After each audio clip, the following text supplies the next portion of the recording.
Quick রেন্টালে দায়মুক্তি অবৈধ ঘোষণা করে হাইকোর্টের রায়, দ্রুত সময়ের মধ্যে বিদ্যুতের সব কেন্দ্র সচলের নির্দেশ। সংস্কারের গতি দেখেই ঠিক হবে নির্বাচনের ডেডলাইন, এফপিকে প্রধান উপদেষ্টা। অন্তর্বর্তী সরকারের মেয়াদ সংক্ষিপ্ত হওয়ার পক্ষেই মত। বিশ্ব ডায়াবেটিস দিবস আজ, দেশে আক্রান্ত 3 কোটি। সুস্থ থাকতে নিয়মিত ব্যায়াম সহ সুষম খাদ্যাভ্যাসের পরামর্শ। এবং মুখ থুবড়ে পড়েছে কর্ণফুলী টানেল প্রকল্প, আয়ের চেয়ে ব্যয় 4 গুণ। খরচের বিষয়ে তদন্ত চায় সচেতন নাগরিক সমাজ।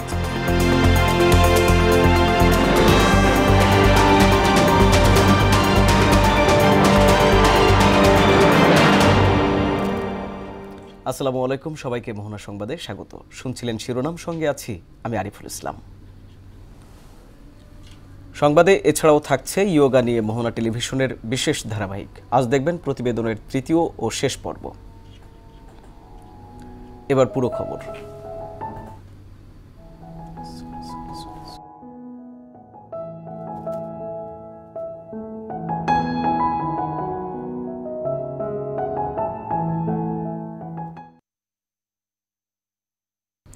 কুইক রেন্টাল সংক্রান্ত বিদ্যুৎ ও জ্বালানির দ্রুত সরবরাহ বৃদ্ধি আইন 2010-এর 9 ধারায় দায়মুক্তি অবৈধ ও অসাংবিধানিক ঘোষণা করেছেন হাইকোর্ট।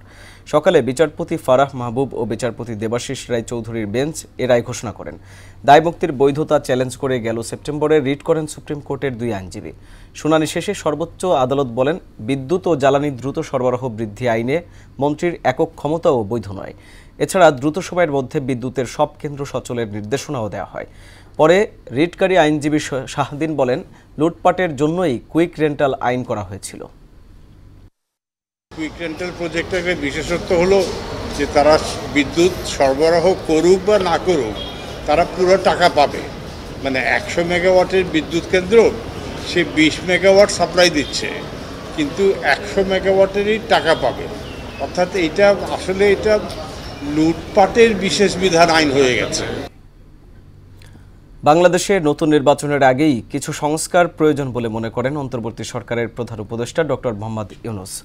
বার্তা সংস্থা এএফপিকে দেয়া এক সাক্ষাৎকারে তিনি বলেন, সংস্কারের গতিই ঠিক করে দেবে নির্বাচন কত দ্রুত হবে। তবে প্রধান উপদেষ্টা বলেন, অন্তর্বর্তী সরকারের মেয়াদ সংক্ষিপ্ত হওয়াই ভালো। দেশকে দ্রুতই গণতান্ত্রিক ভোটের দিকে নিয়ে যেতে পারবেন বলেও আশা জানান ডক্টর ইউনূস।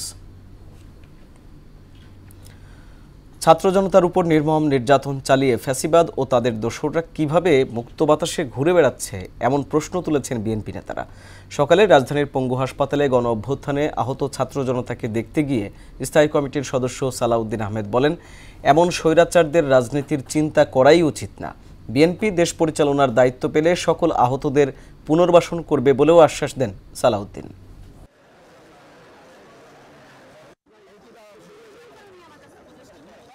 এই ফ্যাসিবাদী শক্তি কিভাবে এখনো মুক্ত বাতাসে ঘুরে বেড়ায় এবং কিভাবে বাংলাদেশের রাজনীতি করার চিন্তা করে আমার মাথায় আসে না। দেশ পরিচালনার দায়িত্ব পাই, তখন অবশ্যই সকল আহত এবং সকল শহীদদের পরিবারের সাথে আমরা বসে তাদের প্রত্যেকের জন্য যার যেভাবে পুনর্বাসন করা দরকার, চিকিৎসা করা দরকার, সেই ব্যবস্থা আমরা নেব।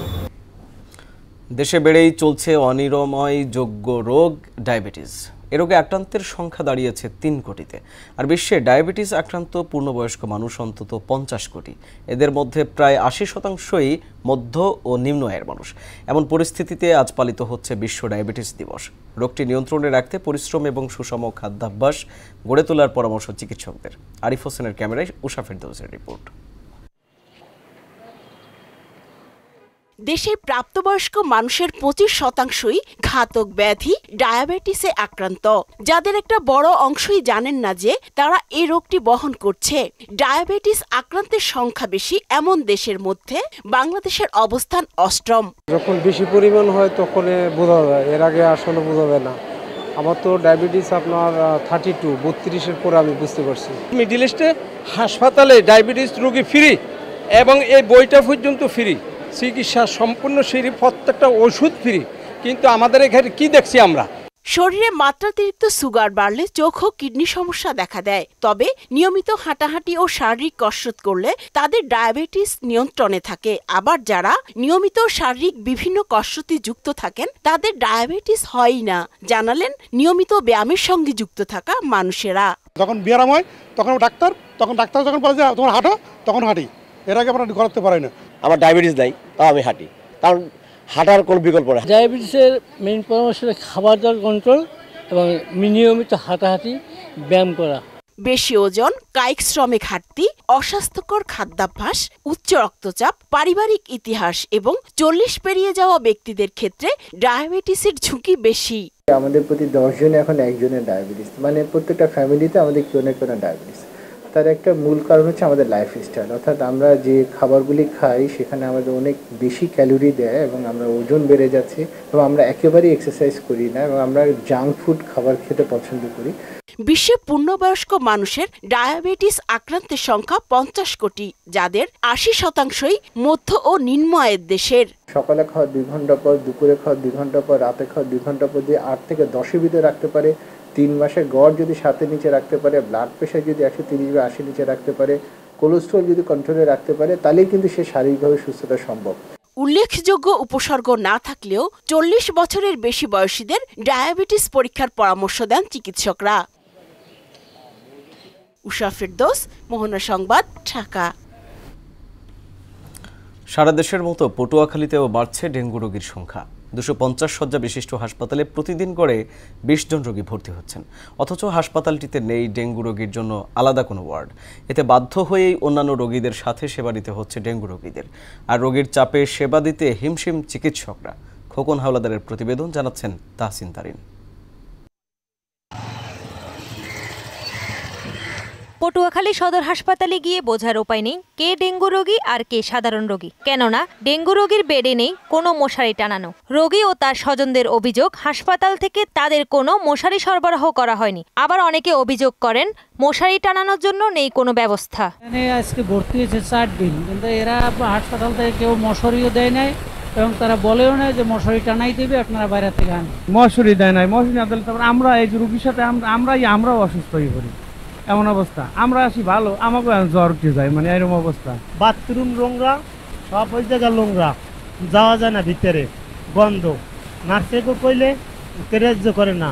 পুরুষ ওয়ার্ডে রোগীর চাপ বেশি থাকায় বেড না পেয়ে অনেক ডেঙ্গু রোগীকে মেঝেতেই থাকতে হচ্ছে। রোগীর চাপ অনেক বেশি থাকার পাশাপাশি হাসপাতালের সীমাবদ্ধতার কথা জানালেন কর্তব্যরত নার্স।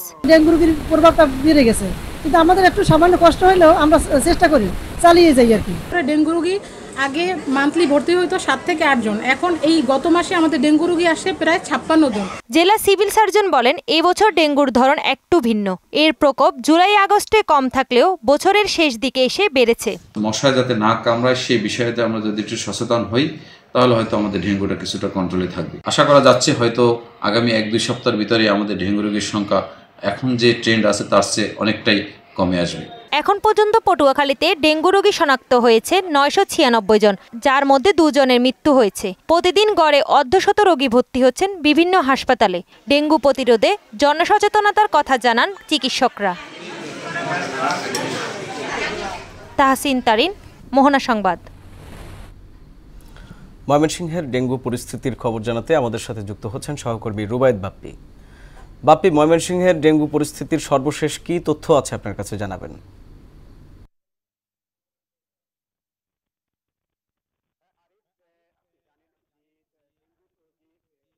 পরিস্থিতি এখন কিন্তু বলা যায় যে একটি ভয়াবহ পরিস্থিতি আছে। তো আমরা ময়মনসিংহ মেডিকেল কলেজ হাসপাতালে যে বিষয়টি দেখেছি যে প্রতিদিনই কিন্তু ডেঙ্গু রোগীরা ভর্তি হচ্ছেন। তো হাসপাতাল সূত্রে আমরা যে বিষয়টি জানতে পেরেছি যে গত 24 ঘন্টায় ময়মনসিংহ মেডিকেলে কিন্তু 20 জন নতুন ডেঙ্গু রোগী ভর্তি হয়েছেন। তাছাড়া এখন কিন্তু 22 জন রোগী চিকিৎসা নিচ্ছেন। এর মধ্যে 15 জন কিন্তু পুরুষ, 5 জন নারী এবং 1 জন শিশু রোগী রয়েছে। আর তার চেয়ে সবচেয়ে বেদনাদায়ক যে বিষয়টি যে গত 24 ঘন্টায় কিন্তু একজন যুবকের মৃত্যু হয়েছে ডেঙ্গু রোগে আক্রান্ত হয়ে। তো আমরা হাসপাতাল যে চিকিৎসক তাদের সাথেও কথা বলেছি এবং তারা যে বিষয়টি বলছেন যে এই সময়ে কিন্তু তারাও বলছেন যে এত ডেঙ্গুর বিস্তার হওয়ার কথা না, তারপরেও যে কারণে কিন্তু তারাও কিছুটাই আতঙ্কগ্রস্ত আছেন। তো আমরা একজন চিকিৎসকের কাছে জানতে চাইবো যে এই যে ডেঙ্গুর যে বিস্তার বাড়ছে নভেম্বর মাসেও, তো আপনারা এই বিষয়টি কিভাবে দেখছেন এবং আপনাদের পরামর্শটা কি? ডেঙ্গুর বিস্তার আসলে এই সময়ে এত বেশি বাড়াটা একটু মানে আনইউজুয়াল বলা যায়। তবে এবছর বাড়ার কারণ একটা হইতে পারে যে আমাদের এবছরে কিন্তু বর্ষাকালটা একটু দেরিতে আসছিল, তো এখন সেই কারণে ডেঙ্গু এখন বাড়তে পারে। তবে সব থেকে ডেঙ্গু প্রতিরোধের জন্য আমাদের উচিত হচ্ছে মশা নিধন করা। আমাদের যে ডেঙ্গু মশা দিয়ে তো এডিস এজিপ্টি মশা দিয়ে আমাদের ডেঙ্গুটা ছড়ায়, তো এই মশাটা যদি আমরা নিয়ন্ত্রণ করতে পারি তাহলে কিন্তু ডেঙ্গু অনেকাংশেই কমানো সম্ভব। তবে এখানে আরো কিছু ব্যাপার আছে যে ডেঙ্গুর সিজন গুলোতে দেখা যায় যে আমাদের যে উপজেলা লেভেলে যে ল্যাব গুলো থাকে সেগুলো থেকে ফলস পজিটিভ রিপোর্ট নিয়ে অনেক পেশেন্ট ভর্তি হয়। কারণ ডেঙ্গু সিজনে অনেক পেশেন্টের জ্বর থাকলে, প্লেটলেট কাউন্ট কম থাকলে তারা NH1 পজিটিভ দিয়ে দেয় বা অন্যান্য যে অ্যান্টিবডি গুলো আছে সেগুলো পজিটিভ দিয়ে দেয় এবং পরবর্তীতে দেখা যায় যে আমরা প্রায় 30 to 40% পেশেন্ট যখন আমরা টেস্ট করাচ্ছি তখন অনেক সময় আমরা নেগেটিভ পাচ্ছি এই পেশেন্ট গুলা। এই ল্যাবের সুবিধাগুলো যদি একটু ভালো করা যায় তাহলে কিন্তু হাসপাতালে ভর্তি রোগীর সংখ্যা ডেঙ্গু হিসেবে অনেক কমানো যাইতে পারে। তো আরিফ শুনছিলেন একজন চিকিৎসক, তিনি বলছিলেন যে ডেঙ্গুর যে এখন যে পরিস্থিতি সেই পরিস্থিতি নিয়ে বলছিলেন এবং চিকিৎসকরা যে বিষয়টি পরামর্শ দিচ্ছেন যে তারা বলছেন যে এখন যে পরিস্থিতিতে ডেঙ্গু যেভাবে ডেঙ্গুর বিস্তৃতি বাড়ছে সেটা রোধ করার জন্য কিন্তু একমাত্র জনসচেতনতা ছাড়া কিন্তু কোনো অবস্থাতেই সম্ভব না। তাও আমরা যে বিষয়টি এই ময়মনসিংহ মেডিকেল কলেজ হাসপাতাল সূত্রে জানতে পেরেছি যে আজকের যে 14 তারিখ পর্যন্ত কিন্তু এই মাসে ময়মনসিংহে কিন্তু 269 জন ডেঙ্গু রোগী ভর্তি হয়েছেন। তাছাড়া এবছর কিন্তু এখন পর্যন্ত 11 জন ডেঙ্গু রোগী মারা গেছেন। তার মধ্যে কিন্তু এই নভেম্বর মাসেই কিন্তু 3 জন ডেঙ্গু রোগীর মৃত্যু হয়েছে। তো আরিফ, সব মিলিয়ে যদি বলা যায় যে ময়মনসিংহে কিন্তু প্রতিদিনেই কিন্তু ডেঙ্গু রোগী আসছেন এবং চিকিৎসা নিচ্ছেন। আরেকটি বিষয় যদি বলি যে গত 24 ঘন্টায় কিন্তু 30 জন ডেঙ্গু রোগী চিকিৎসা নিয়ে বাড়ি ফিরে গেছেন। আরিফ, এই ছিল আমার কাছে ময়মনসিংহ থেকে ডেঙ্গু নিয়ে সর্বশেষ। বাপি, আপনাকে ধন্যবাদ। নিয়মিত লোকসানের শিকার দেশের প্রথম নির্মিত চট্টগ্রামের কর্ণফুলী টানেল, যা থেকে প্রতিদিন টোল আদায় হচ্ছে 10 থেকে 11 লাখ টাকা। রক্ষণাবেক্ষণ ও পরিচালনায় খরচ 37 লাখ টাকার বেশি। কিন্তু এর লোকসান নিয়ে প্রশ্ন রয়ে গেছে টানেলে কর্মকর্তাদের মধ্যে। আর দৈনিক কত টাকা খরচ হচ্ছে বিষয়টি তদন্তের কথা জানায় সচেতন নাগরিক সমাজ। সুমন কুমারদের প্রতিবেদন, জানাচ্ছেন শারমিন স্বর্ণা। 10.5 কোটি টাকা ব্যয়ে নির্মাণ করা হয়েছে চট্টগ্রামের কর্ণফুলী টানেল। গত বছরের 29 অক্টোবর যাতায়াতের জন্য এটি উন্মুক্ত করা হয়। সেতু কর্তৃপক্ষের হিসাব মতে টোল বাবদ দৈনিক গড় আয় হচ্ছে 11 লাখ টাকা, অথচ টোল আদায় ও রক্ষণাবেক্ষণ আনুষঙ্গিক কাজে প্রতিদিন ব্যয় হচ্ছে 37 লাখ টাকা, যা আয়ের চেয়ে 3 গুণেরও কম। প্রত্যাশা অনুযায়ী যানবাহন না চললেও প্রতিদিন প্রায় 26 লাখ টাকা লোকসান হচ্ছে, এমনটা মানতে নারাজ কর্মরতরা। বর্তমানে টানেলে কর্মরত টিসিআর ডিপার্টমেন্টে 52 জন। দুর্নীতি অনিয়মের বিরুদ্ধে প্রতিবাদ করলেই তাকে দেয়া হয় হুমকি ধামকি। প্রতিবাদ যে করবে তাকে ধরে তাকে কাটিং করে দেয়। চাইনিজদেরকে সাথে বৈঠক করে বৈঠক বসে তারপরে এই প্রতিবাদ করতেছে, এটা বললে তো ওরকে কাটিং করে দেয়। আপনারা যদি সুস্থ তদন্ত করে দেখেন, তদন্ত কমিটি গঠন করলে আপনারা দেখবেন এখানে কোনো লসের কোনো কিছু আমরা দেখতেছি না। সচেতন নাগরিক কমিটি সনাক সভাপতি জানান, বিষয়টি তদন্ত করলে সব তথ্য বের হয়ে আসবে। আমাদের জন্য লোকসানকারী প্রতিষ্ঠান, ক্ষতিকর প্রতিষ্ঠানে দাঁড়িয়েছে, দেশের জাতীয় স্বার্থের ক্ষতি হচ্ছে, তার বাইরে গিয়ে আবার প্রতিদিন দুর্নীতি দ্বারাও এটা আরেকভাবে ক্ষতিগ্রস্ত হচ্ছে। এই দুর্নীতিটা বন্ধ করা দরকার এবং টানেলটাই আপাতত বন্ধ করে দেওয়া উচিত বলে নাগরিকরা মনে করে। তবে টানেলের উপপ্রকল্প পরিচালক আবুল কালাম আজাদের সঙ্গে যোগাযোগ করা হলেও তাকে পাওয়া যায়নি। আর বিষয়টি নিয়ে দায়সারা জবাব দিলেন টোল ম্যানেজার বেলায়েত হোসেন। স্বামী স্ত্রী যাদের যোগ্যতা ছাড়াই চাকরি করে এখানে ও স্কেল আছে, টোল আছে, ক্লিনিক আছে। এটা তো শুধু একজন না, সেখানে অনেক স্বামী স্ত্রী আছে, প্রায় 20 থেকে 25 জন তো এরকম আছে। প্রজেক্ট চালু হয়, অনেকেই তো অনেক লোক আইনে চাকরি দিচ্ছে, চাকরি করবে। এখন তো আমাদের তো তখন শুরুতে আমাদের এক্সপিরিয়েন্স লোক দরকার। আমাদের পর্দা থেকে আনছি, যমুনা থেকে আনছি লোক। কারণ যে লোক আমরা আনছি এক্সপিরিয়েন্স লোক হিসেবে আনছি, তাই বলে সব লোক তো আমার না। দ্রুত অবসান হবে সব অনিয়ম দুর্নীতির, বাড়বে যান চলাচল, লাভের মুখ দেখবে সমুদ্রের অতলে থাকা কর্ণফুলী টানেল, এমন প্রত্যাশা সবার। শারমিন স্বর্ণা, মোহনা সংবাদ। যোগশাস্ত্র মতে শ্বাস প্রশ্বাস নিয়ন্ত্রণ করার সুফল অনেক। সঠিক নিয়মে শ্বাস গ্রহণ, ধারণ এবং ত্যাগকে নিয়ন্ত্রণ করতে পারাই প্রাণায়াম। নিয়মিত এই অভ্যাস করলে শরীরে উদ্যম বেড়ে যায়, সেই সাথে মনের জোরও। প্রতিদিন প্রাণায়াম করলে অবসাদ কেটে গিয়ে নব উদ্যমে জীবন এগিয়ে যাবে আপনার। ইয়োগা বা যোগ ব্যায়াম নিয়ে নুসরাত নাহারের 3 পর্বের ধারাবাহিকের 3য় ও শেষ পর্বে দেখবেন প্রাণায়ামের কৌশল। ক্যামেরায় ছিলেন মোহাম্মদ তুহিন। প্রাণায়াম অনুশীলনে শ্বাস প্রশ্বাসের সাথে একটি গুরুত্বপূর্ণ এবং শক্তিশালী সংযোগ বজায় রাখে। তবে এটি অনুশীলনকারীকে সঠিক নিয়ম জেনে সঠিকভাবে প্রাণায়াম অনুশীলন করতে হবে। আমরা এখানে কয়েকটি প্রাণায়াম সম্পর্কে আলোচনা করব। 1 নম্বর হলো ভস্ত্রিকা। ভস্ত্রিকাটা হলো একটা স্ট্রঙ্গার ফুসফুস অধিকারী হবেন একজন মানুষ, এবং যারা রেগুলার ভস্ত্রিকা করবে তাদের এই যে চামড়া যে কুচকে যাওয়া, বয়সের ছাপ পড়া, এই জিনিসটা কিন্তু তাদের সহসা আসবে না। চোখটা বন্ধ করে এইভাবে করবেন, লম্বা করে দম নিব, দমটা নেওয়ার পরে দমটা ধাক্কা দিয়ে আমি পুরো দমটা বের করে দিব, ঠিক এইভাবে। এইভাবে আপনারা মিনিমাম যেন 33 বার করেন। এই প্রাণায়ামকে নিজ নিজ সামর্থ্য অনুযায়ী 3 প্রকারে করা যেতে পারে, যথা মৃদু, মধ্য এবং তীব্র গতিতে। এর পরবর্তীতে যে প্রাণায়ামটা আমরা কথা বলবো, এটার নাম হলো কপালভাতি। একে বলা হয় মাদার অফ অল প্রাণায়াম, মানে সর্ব প্রাণায়ামের মা। কপালভাতি প্রাণায়াম কিভাবে করতে হয়, এভাবে সোজা হয়ে বসুন, পেটটা একটু ফুলে তুলি দম নিয়ে। বিশেষ করে যাদের হার্টের সমস্যা আছে, ডায়াবেটিক আছে, কিডনির সমস্যা আছে, পেটে চর্বি জমে গেছে, তারা রেগুলারলি যদি এটা করেন দেখবেন যে আপনি অনেক সুস্থ এবং সুন্দর জীবনযাপন করতে পারবেন। মিনিমাম 150 স্ট্রোক যেন হয়। কপালভাতি প্রাণায়াম এক প্রকার ব্রিদিং এক্সারসাইজ, যা আমাদের শারীরিক এবং মানসিকভাবে সুস্থ রাখতে সাহায্য করে। এরপরে আমরা যে প্রাণায়ামটা করব সেটা হলো বাহিয়া। হাতটারে এইভাবে এখানে টাইট করে ধরবো, এই কারণে ব্যালেন্স রাখার জন্য। খেয়াল করুন আমাকে, এভাবে আমি ধরলাম,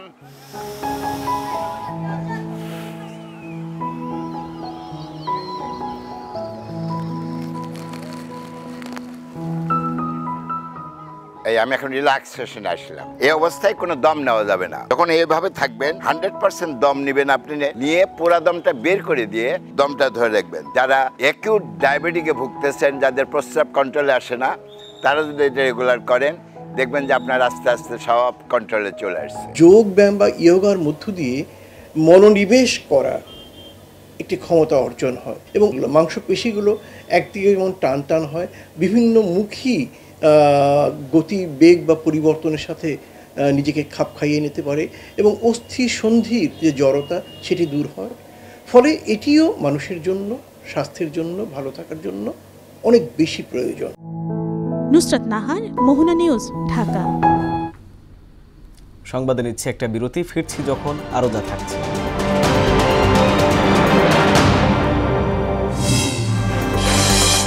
ইসরায়েলি বর্বরতায় গাজায় আরও 47 জনের মৃত্যু। তেল আবিবের সামরিক সদর দপ্তর লক্ষ্য করে ড্রোন হামলা চালিয়েছে হিজবুল্লাহ। এবং বিশ্বকাপ বাছাইয়ের আলাদা ম্যাচে মাঠে নামছে আর্জেন্টিনা ব্রাজিল। পয়েন্ট টেবিলে শক্ত অবস্থানে যেতে চায় সেলেসাওরা।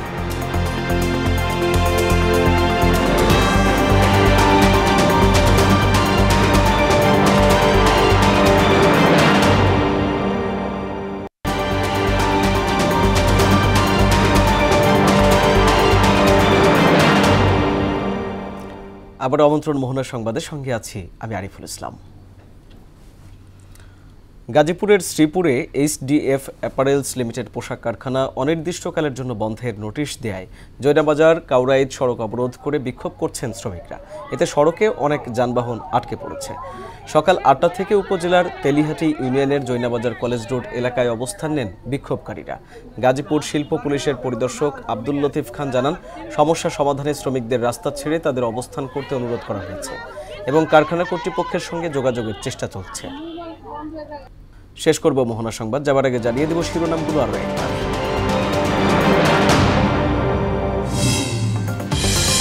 কুইক রেন্টালে দায়মুক্তি অবৈধ ঘোষণা করে হাইকোর্টের রায়, দ্রুত সময়ের মধ্যে বিদ্যুতের সব কেন্দ্র সচলের নির্দেশ। সংস্কারের গতি দেখেই ঠিক হবে নির্বাচনের ডেডলাইন, এএফপিকে প্রধান উপদেষ্টা। অন্তর্বর্তী সরকারের মেয়াদ সংক্ষিপ্ত হওয়ার পক্ষেই মত।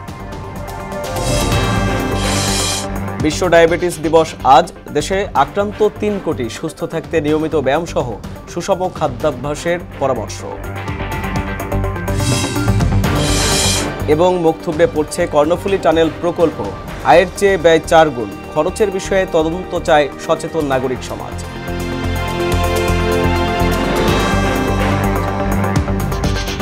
এই ছিল মোহনা সংবাদে। পরবর্তী সংবাদ বিকেল 5:30টায়। এর আগে সংবাদ এক নজরে দেখবেন বেলা 3টায়। মোহনার সবশেষ খবর জানতে ভিজিট করুন www.mohana.tv। সংবাদ দেখতে পারেন ফেসবুক, ইউটিউবেও। এতক্ষণ সঙ্গে থাকার জন্য ধন্যবাদ।